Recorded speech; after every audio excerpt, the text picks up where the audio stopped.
name is Micky Lee, a senior analyst here at Source One, and I want to talk to you about sustainable business practices for your supply chain. Before we can get there, though, we need to talk about what makes a business practice sustainable. Essentially, a sustainable business practice is one that is designed to protect the environment and ensure both the world's and its workers' ecological diversity and health in perpetuity. Supply chain departments around the world have been very successful in implementing environmentally friendly business practices. And to get a better idea of what your company can implement, I wanted to walk you through some project examples that have been conducted by some of the largest companies in the world.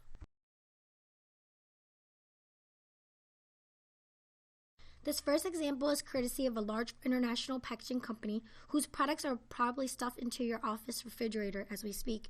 They are one of the world's largest purchaser of timber and pulp, and in an environmentally focused move, wanted to ensure that its entire timber and pulp supply were harvested from sustainable forests, including plantations.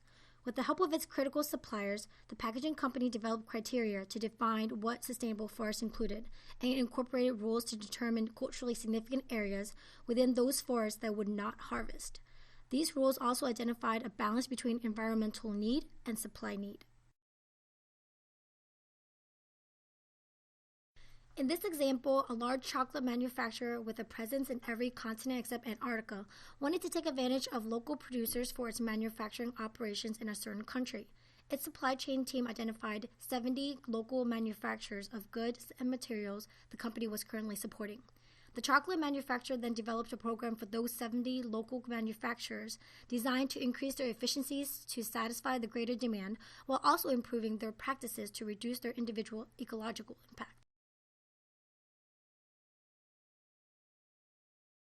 Another area where supply chain can implement sustainable practices is in the improvement of company facilities. A large electronics manufacturer, one with a huge global presence in all areas of consumer devices, worked with its suppliers to reduce waste materials in its packaging of all incoming materials.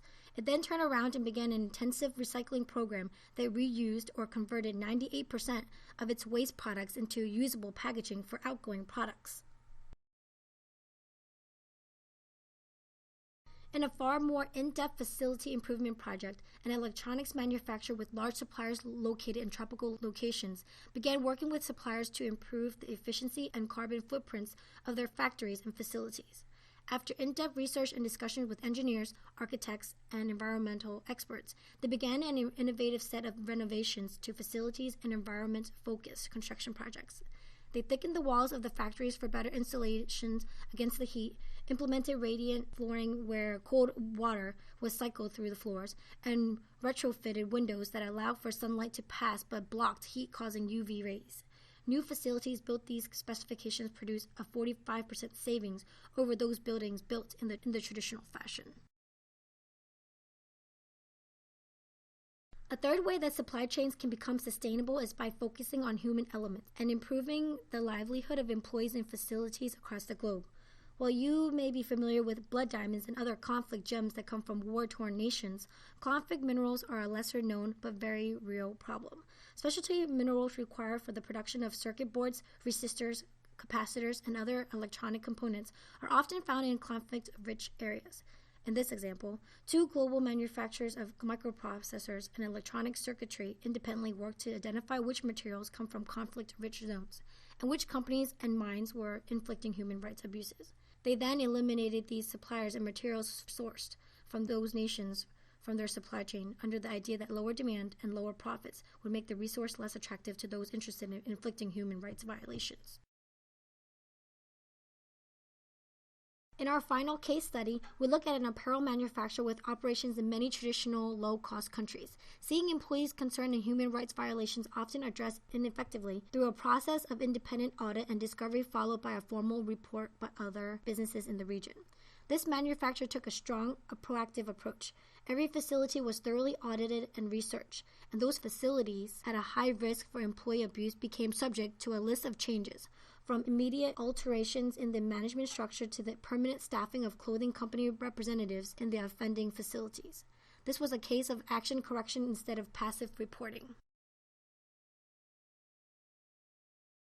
In closing, as you work to make your own supply chain more sustainable, remember that any initiative designed to protect the environment and ensure either or both the planet and its workers promote sustainability in some way. So while installing recycle bins in the break rooms and swapping out incandescent bulbs for fluorescents, start working on the larger goal: sustainable sourcing, facility improvements, and improving human rights.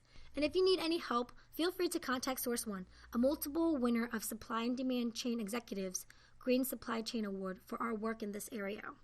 Once again, I'm Micky Lee from Source One Management Services, and thank you for watching.